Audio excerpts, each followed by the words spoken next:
It was supposed to be just another comet, until 3I-ATLAS hurtled into our solar system at a record-shattering 61 kilometers per second, triggering immediate alerts at NASA. Scientists scrambled as this interstellar visitor's tail surged, its coma thickened, and its surface glowed an unnatural red. Then, without warning, the color shifted to piercing green during a lunar eclipse, with chemical signatures hinting at cyanide and unexplained metals. Now, as 3I-ATLAS races ever closer to Mars, its behavior grows more erratic, raising questions no one at NASA can answer. Why does this object defy everything we know about comets, and what happens if it's not natural at all? The true story is only just beginning. On July 1, 2025, a cluster of automated telescopes in Chile flagged an object streaking across the sky with a velocity that defied expectations, 61 kilometers per second, relative to the Sun. The system that caught it, ATLAS, was designed to warn of dangerous asteroids, not to spot visitors from beyond the solar system. Yet within hours, astronomers realized they were witnessing only the third confirmed interstellar object ever detected, and by far the fastest. Early calculations of its orbit told a simple, startling story. 3I-ATLAS was not bound to the Sun. Its trajectory traced a hyperbolic arc, the mathematical signature of something just passing through, never to return. The first images came in from the Hubble Space Telescope and ground-based observatories. They showed a faint, rapidly brightening point, surrounded by a growing haze. As the days ticked by, the coma, a diffuse envelope of gas and dust, expanded, and a tail began to stretch behind the nucleus. This activity, so soon after discovery and at such a distance from the Sun, caught researchers off guard. Some hesitated to call it a comet at all, given the ambiguous early data, but the behavior was unmistakable. 3I-ATLAS was shedding material even as it hurtled inward, its outgassing visible in nearly every wavelength astronomers could train on it. Within the first week, the international team working round the clock included specialists in orbital dynamics, cometary chemistry, and planetary defense. They pored over astrometric data to pin down the object's path. The numbers confirmed what the sky had already suggested. 3I-ATLAS entered the inner solar system at 4.5 astronomical units from the Sun, moving more than twice as fast as 2I/Borisov and outpacing even the famously enigmatic Oumuamua. The speed alone set a new record for natural objects observed in our neighborhood.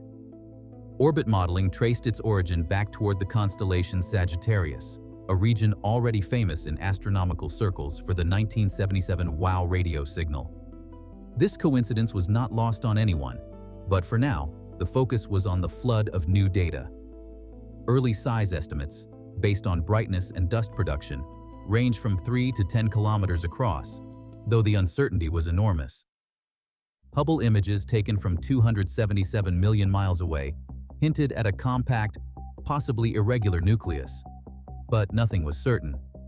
The only clear fact, whatever this was, it dwarfed previous interstellar visitors in both mass and energy.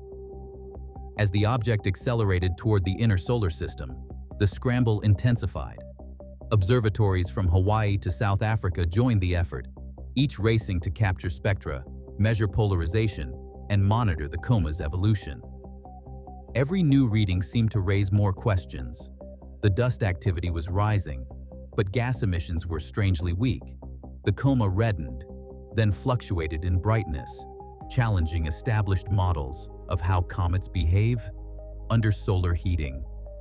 Even in the first days after discovery, 3I-ATLAS was rewriting the rules for interstellar visitors. The scientific world was on alert, and no one could predict what would come next. August 2025 brought a surprise that no one had predicted. As the world watched a total lunar eclipse unfold over the high plateaus of Namibia, comet hunter Michael Yeager and his team set up their instruments, hoping for a clear shot at 3I/ATLAS. For weeks, the object's coma had glowed a steady, deep red, an ordinary sign of certain gas molecules boiling off its surface. But as the eclipse shadow swept over the landscape, their long exposure images revealed a dramatic transformation. The red haze had vanished, replaced by a vivid emerald green. Yeager, known for his relentless pursuit of faint comets, immediately flagged the anomaly. Within hours, observatories across 3 continents were scrambling to confirm the result. The timing was no coincidence. The eclipse offered a rare window of darkness, sharpening the contrast and making subtle colors stand out against the night sky. The images spread quickly through scientific circles, igniting debate over what could cause such a sudden chromatic shift. The answer came from Chile, where the Very Large Telescope had been running emergency spectroscopic scans. On August 25th, its instruments picked up an intense spike in cyanide gas, CN for short, venting from the comet's coma. Under solar ultraviolet light, cyanide fluoresces green, and the outburst was strong enough to overwhelm the usual red emissions. This was not a gentle, slow change. The data showed that the cyanide appeared almost overnight, suggesting a sudden venting event or a fresh patch of volatile material exposed on the nucleus. For comet scientists, this green glow was both familiar and deeply unsettling. Many comets display cyanide as they approach the sun, but the sheer intensity and abruptness of the shift in 3I-ATLAS set it apart. Yeager's images, paired with the VLT's chemical fingerprint, forced researchers to rethink what they were seeing. Was this simply a case of solar heating, triggering a buried reservoir of cyanide? Or did it hint at a more exotic chemistry, perhaps even material not seen in any known comet? As the debate unfolded, another oddity surfaced. Spectroscopists analyzing the VLT data noted a peculiar absence. While the cyanide lines flared, there was an unexpected hint of nickel emission, but almost no iron, a combination rarely, if ever, observed in natural comets. This detail would soon fuel controversy about the object's origins, but for now, the focus remained on the green coma. The eclipse had turned a routine observing campaign into a global scientific scramble, and the world's telescopes were now trained on a comet that refused to behave as expected. September 7, 2025, brought an image that left even seasoned astronomers searching for explanations. A network of telescopic arrays, scanning for routine activity, instead captured a sight never documented in our solar system: a luminous tail stretching toward the sun, not away from it. This so-called anti-tail defied the textbook rules of cometary physics. Under normal circumstances, sunlight and the solar wind push dust and gas outward, forming a tail that streams behind the nucleus. Here, the glow ran counter to every expectation. Dust dynamics specialists quickly took center stage, launching a flurry of simulations to decode the phenomenon. Their models focused on the interplay between radiation pressure and gravity, using equations that track how different-sized particles respond to the sun's relentless energy. The working hypothesis: large ice fragments, too hefty for solar radiation to sweep aside, were breaking off from the nucleus and lingering in the comet's path. Instead of being blown backward, these chunky fragments scattered sunlight forward, creating the illusion, confirmed by geometry not just projection, of a tail pointing sunward. The dataset from September 7th provided a rare opportunity. By reconstructing the precise viewing geometry, phase angle, solar elongation, and observer location, researchers could rule out mere optical tricks. The anti-tail structure persisted across multiple images, and its orientation shifted as expected with changes in Earth's vantage point, reinforcing the physical nature of the event. Photometric measurements showed a subtle surge in brightness, consistent with forward scattering by coarse particles. Polarimetric analysis, meanwhile, hinted at grain sizes far larger than those typically found in cometary dust. For cometary science, this was uncharted territory. The anti-tail's persistence and clarity forced a re-examination of how interstellar objects shed material. Some theorists speculated that a recent fragmentation event exposed fresh surfaces, releasing boulders rather than dust. Others pointed to the possibility of rapid rotation, with jets of gas and debris erupting from sun-facing regions. Yet none of the standard models fully accounted for the scale and coherence of the sunward plume. As the debate intensified, one thing became clear: 3I-ATLAS was not just a chemical puzzle. Its physical structure, the strength of its materials, and the dynamics of its dust were rewriting the rules for how comets behave under solar heating. Each new image deepened the mystery, drawing specialists from planetary science, astrophysics, and even material engineering into the search for answers. The anti-tail was more than a curiosity. It was a signal that something fundamentally new was unfolding in real time, and the world's observatories were racing to keep up. Surprisingly, scientists still don't know exactly how big 3I-ATLAS really is. The first estimates, drawn from its faint glimmer and the dust it shed, suggested a nucleus between 3 and 10 kilometers across, a respectable size, but nothing unprecedented. Then came the recalibration. As more photometric modeling poured in, and as thermal emission data from the infrared telescopes was analyzed, a different picture began to take shape. Some teams, using the latest light curve data from Hubble and ground-based observatories, now argue the true diameter could be anywhere from 20 up to 46 kilometers. If these numbers hold, 3I-ATLAS would be 1,000,000 times more massive than any interstellar visitor previously observed. This kind of mass is not just an academic detail. At an estimated 10 to the 12th kilograms, the object's inertia dwarfs that of Oumuamua or Borisov, demanding a radical rethink of what interstellar space can actually deliver. Senior dynamicists, like Dr. Elena Moretti at the European Southern Observatory, have gone on record questioning whether such a body could have formed and survived the journey across light years of galactic space without being shattered. The standard models for comet formation, loose agglomerations of ice and dust, battered by cosmic rays, and micrometeoroids, simply don't scale up to these proportions without breaking apart. The debate has spilled into closed-door meetings at NASA's Planetary Defense Coordination Office. Internal memos, later summarized in scientific briefings, confirmed that risk assessment teams ran multiple simulations to rule out any chance of an Earth impact. While the trajectory remains safely distant, the sheer size and mass forced agencies to consider, for the first time, whether an interstellar object could pose a planetary threat if its path were just a little different. No hazard alert was issued, but the episode left many wondering if the object's scale was a clue to something more deliberate. As the size controversy deepens, some researchers have started to whisper the unthinkable. Could 3I-ATLAS be more than a natural wanderer? The possibility of engineered origins, once dismissed as science fiction, now lingers at the edge of the conversation, waiting for the next round of data to tip the balance.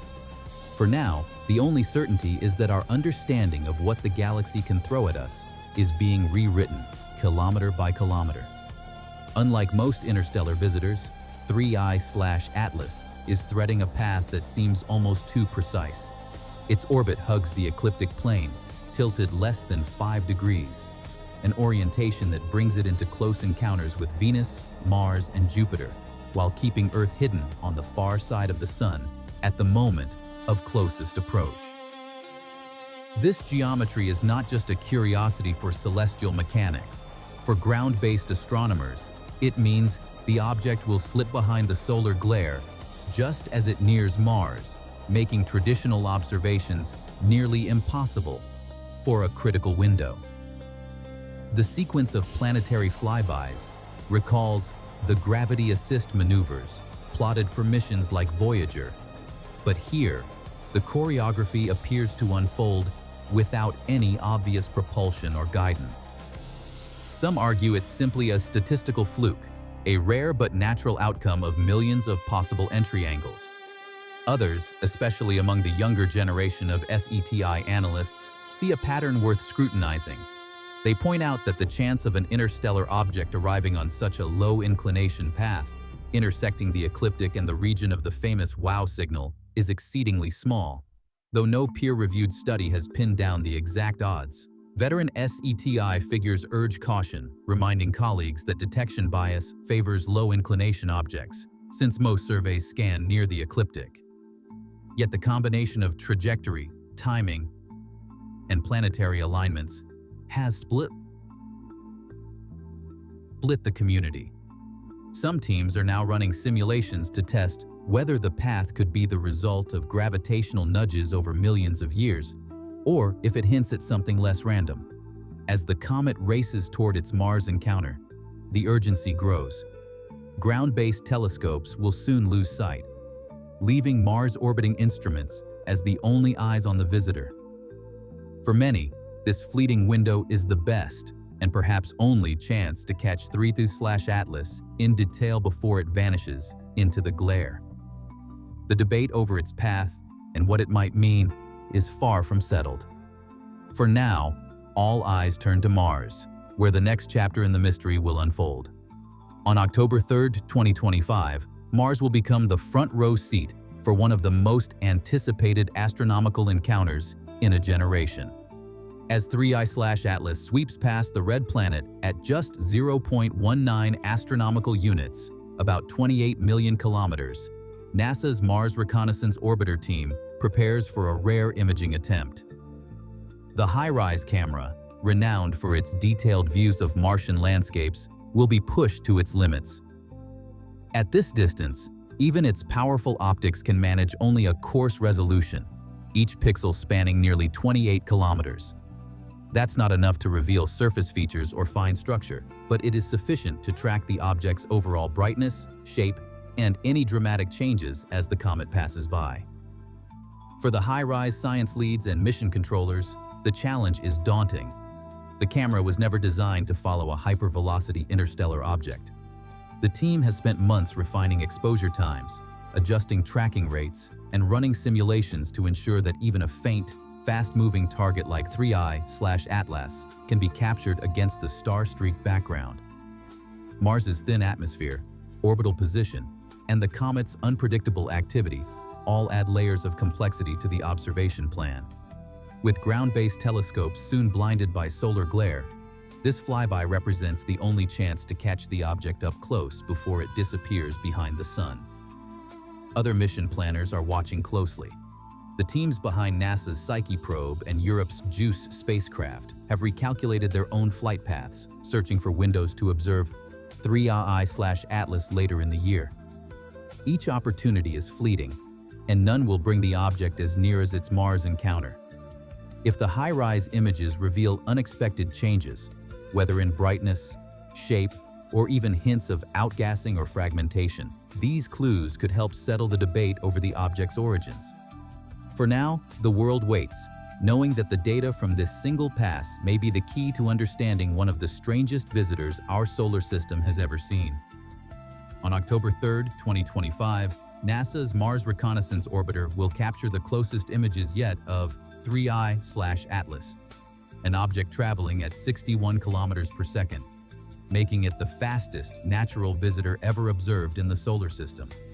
Over the past 3 months, scientists have documented a shift in the comet's color from red to green, a sudden spike in cyanide emissions, and the first-ever anti-tail pointing toward the sun. Revised measurements now place its diameter at up to 46 kilometers, far larger than any known interstellar object. The object's trajectory, with its precise alignment to the ecliptic and origin near the Sagittarius constellation, closely mirrors the path of human-made probes, raising new questions about its nature. Yet, as of today, no confirmed maneuvers or artificial signals have been detected. Many findings remain under review while agencies prepare for the Mars flyby. As the data arrives, one fact is clear. 3I-ATLAS is challenging every assumption astronomers hold about interstellar visitors.